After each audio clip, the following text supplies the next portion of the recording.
Yeah, sure. Oh,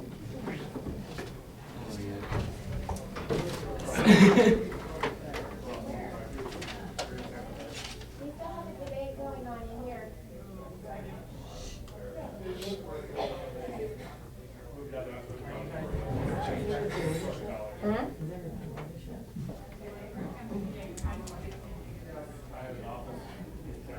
There we go.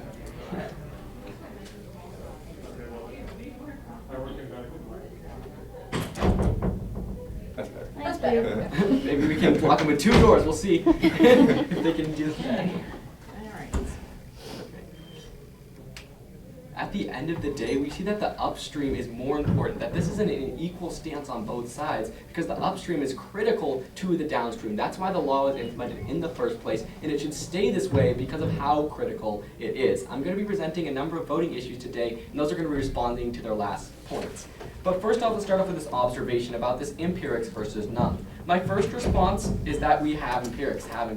If you look at, we directly responded to steel and read evidence about the steel industry, and we secondly, my partner talked about after 9/11, how effective, how important it was that we had the steel industry, basically furthering my impact, he basically said. So we do have empirics. That's not really a big point in today's debate round. We should look at the actual issues. So let's get into those. Voting issue 1 is that of upstream is most essential. Upstream is most essential. We're going to be looking at all the responses under this point and showing you why upstream is most essential and we need to keep it how it is. Let's first off respond to raw materials.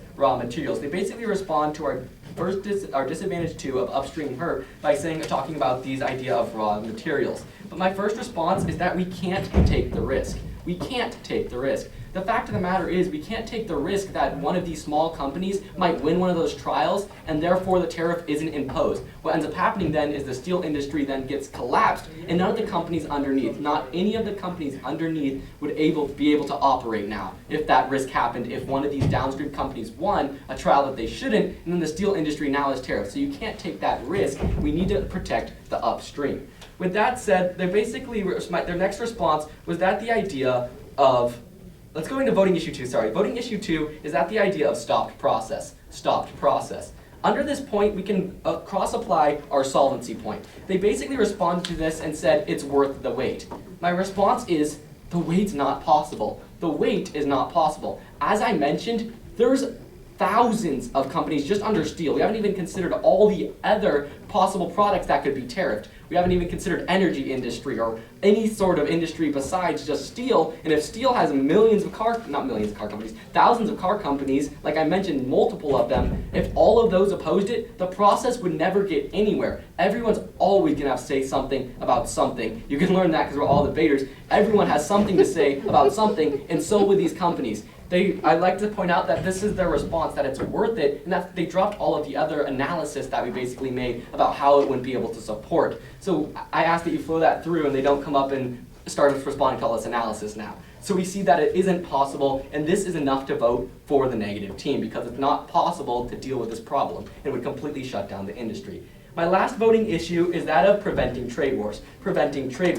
Basically, they go down and they talk about how trade wars are basically non-unique, how this is already happening in the status quo, and how considering they basically responded to the legal standing point. I'll get to that next. But they just talked about this non-unique. My first response is you don't start a war just because a war is going on. You don't start a war just because a war is going on. They're basically saying trade wars happen sometimes, so it doesn't matter if we spark more trade wars. The fact of the matter is if you have too much trade wars, that's going to end up hurting the economy. If you actually look to this disadvantage, we see that they didn't actually look at how trade wars negatively affect the economy. They only actually looked and said that trade wars already happened. So we see that if you pass their plan, trade wars will happen, creating an economic collapse. And then the last miscellaneous thing that was kind of here in today's debate round was this idea of what their plan actually said. They basically said that these downstream companies are only going to come when the upstream companies are considering if they're going to impose a tariff or not.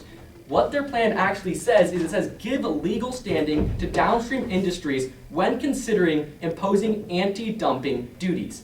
What that means is that these downstream companies can be the one who bring up the consideration. It doesn't ban that, it gives them legal standing so that now they can come to the international court and say, we think there needs to be a tariff on this product. Now the upstream and downstream, more problems even going on, and so we see that they have this legal standing under their plan.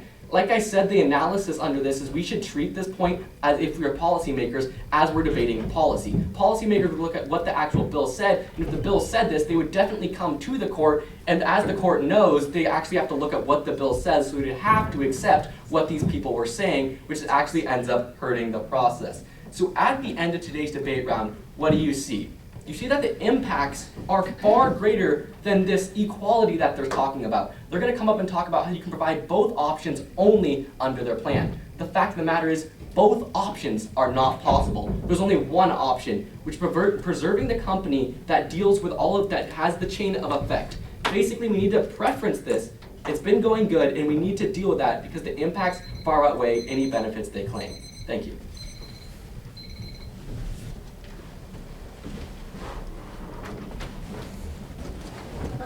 Still have a round going on. What? We're still. I know. I want to watch. Oh, no. Why not? Yeah. Oh. Wait a minute, I'm calling you. There's just been a lot of people. Yeah. Go like, wait, who are you? Yeah, it's like, what? In this last affirmative speech, I will just be going over exactly the argumentation and seeing where everything stands at the end of this round and kind of wrapping it all up. Now to start, I will be responding to the negative team's voting issues and then bringing some voting issues of the affirmative team. Now to start out, I would like to respond to the observation which have kind of been dragged around. And you had one response which is have empirics. My one response is evidence, not empirics. Evidence, not empirics. What we were talking about is we wanted numbers, which was not exactly what the negative team brought up. They did bring evidence up, but did not bring up any numbers that would quantify empirics. So really this point does not stand. So now let's move actually into the voting issues, or into the argumentation.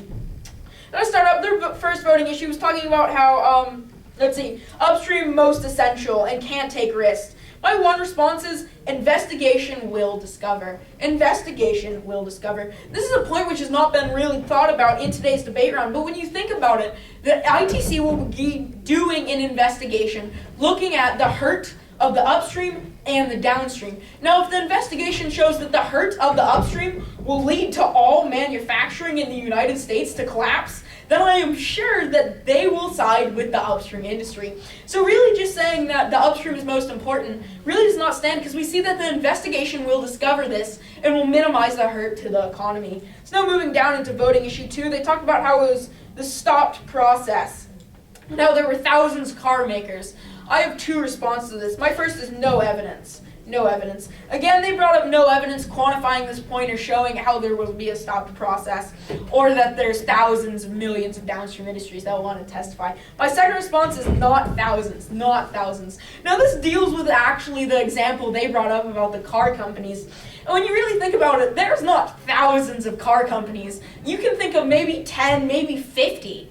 Really, but there's not thousands, so we can't think that this is going to take millions of years to get one tariff passed, because there's not thousands of U.S. car manufacturers in the economy. Moving down into voting issue 3, where they talked about how it was preventing trade wars.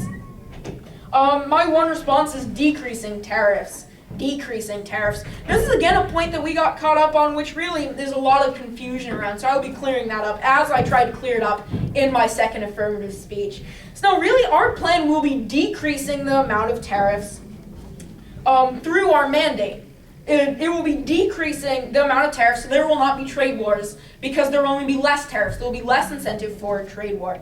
So now really they were talking about how our mandate talked about all the tariffs, and I'm going to respond to that in general. So if you read our mandate specifically, you see, give legal standing to downstream industries when considering imposing anti-dumping duties. So we see here, that is a very important clause. It says give legal standing only when considering imposing anti-dumping duties. This is not talking about them allowing them to have more anti-dumping duties, or the downstream to bring up anti-dumping duties. This is saying give them legal standing only when imposing anti-dumping duties. We see here that they won't have the ability to just come up with their own anti-dumping cases whenever they want, because the mandate clearly states that the downstream, the legal standing will be given when considering imposing anti-dumping duties. So we see here, this does not really stand. So now moving into the voting issues of the affirmative team. Voting issue 1, you can tag as no counter empirics. no counter-empirics. I have 2 subpoints under this. Subpoint 1 is saccharin. Saccharin. Now I'd like to remind you of the example that I brought up previously about the artificial sweetener from China called saccharin. This was not refuted and was just dropped by the negative team. Moving down into subpoint B, steel. Steel. Now again, the argumentation was dropped by the negative team about this point in general. So we see here is that the affirmative team has brought up countless quantifications and empirics and real-world examples of this happening, which have not been refuted or even dropped by the negative team. Moving down into voting issue 2, you can tag as 1AC still stands. 1AC still stands. We can see at the end of the debate round, when we see all the arguments, we see that the 1AC in it actually still stands in today's debate round, which is a reason to vote for the affirmative team because the 1AC does stand. Now finally, voting issue 3, you can tag as balance. Balance. It's something we need to strive for as America and is something that is desperately needed, and the affirmative team's plan is the only plan that brings balance. So I urge you to vote for balance, and I urge you to vote for the affirmative team. Thank you. You ready, guys? Yes, please. Congrats.